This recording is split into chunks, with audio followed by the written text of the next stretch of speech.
퇴직을 통보받는 순간 많은 분들이 같은 생각을 하십니다. 이제 나는 끝난 건가? 앞으로 뭘 해야 하지?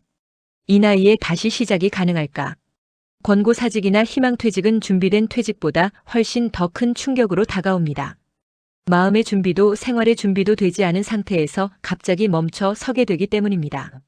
그래서 퇴직 이후 삶이 무너지는 사람과 비교적 빠르게 중심을 되찾는 사람의 차이는 돈보다 태도에서 시작됩니다. 퇴직 후에도 삶이 무너지지 않는 사람들은 특별히 강한 사람이 아닙니다.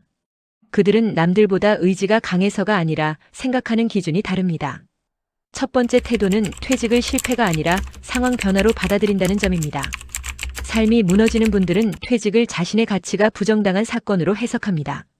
그래서 스스로를 실패자로 규정하고 자존감이 급격히 무너집니다. 반면 삶을 지키는 사람들은 이렇게 생각합니다. 회사 생활이 끝난 것이지 내 인생이 끝난 것은 아니다. 이 차이가 이후 모든 행동을 갈라놓습니다. 실제로 퇴직 후에도 안정적으로 삶을 이어가는 분들을 보면 과거 직함을 계속 붙잡지 않습니다. 전직 부장, 전직 임원이라는 정체성에서 빠르게 내려옵니다. 대신 지금의 자신을 이렇게 정의합니다. 지금은 인생 2막을 설계하는 사람입니다. 정체성을 바꾸는 순간 행동이 달라집니다. 두 번째 태도는 불안을 없애려 하지 않고 구조를 만드는 것입니다. 퇴직 후 가장 힘든 감정은 불안입니다. 돈에 대한 불안, 미래에 대한 불안, 쓸모 없어질 것 같은 불안입니다. 이때 많은 분들이 불안을 없애려고 애씁니다. 하지만 불안은 다짐으로 사라지지 않습니다. 구조가 생길 때만 줄어듭니다. 삶이 무너지지 않는 사람들은 퇴직 직후 가장 먼저 이것을 합니다.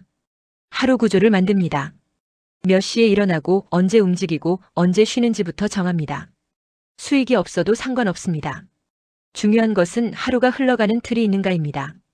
예를 들어 아침 7시에 기상하고 30분 산책을 하고 오전에는 정보 정리나 공부를 하고 오후에는 사람을 만나거나 가벼운 일을 합니다.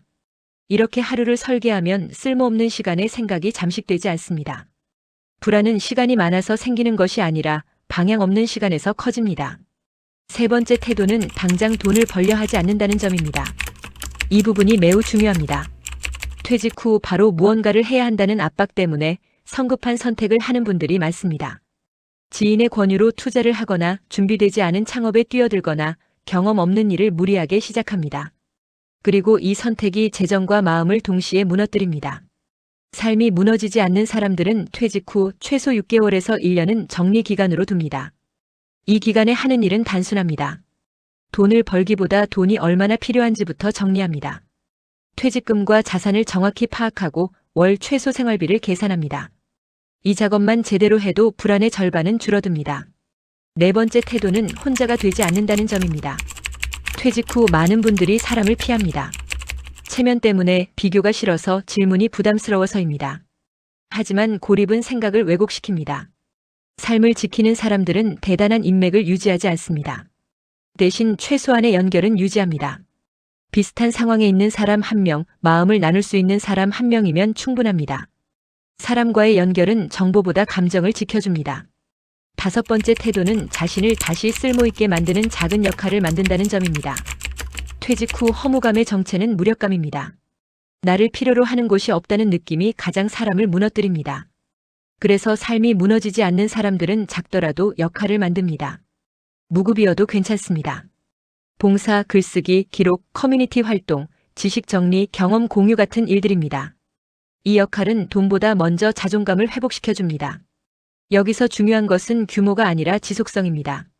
작아도 매일 혹은 매주 반복되는 일이 있는 사람은 쉽게 무너지지 않습니다. 퇴직은 인생의 마침표가 아닙니다. 정체성과 생활 구조가 다시 쓰이는 시점입니다. 지금 이 시기를 어떻게 해석하느냐에 따라 이후 10년의 삶이 달라집니다. 만약 지금 막 퇴직을 겪고 마음이 흔들리고 있다면 이렇게 해보시기 바랍니다. 오늘 하루를 정리해 보십시오. 지금 가진 돈을 정확히 써보십시오. 다음 주에 일정 하나만 정해보십시오. 사람 1명에게 연락해 보십시오. 이 4가지만 해도 삶은 생각보다 쉽게 무너지지 않습니다. 퇴직은 끝이 아니라 다시 선택할 수 있는 시점입니다. 지금부터의 태도가 인생을 결정합니다.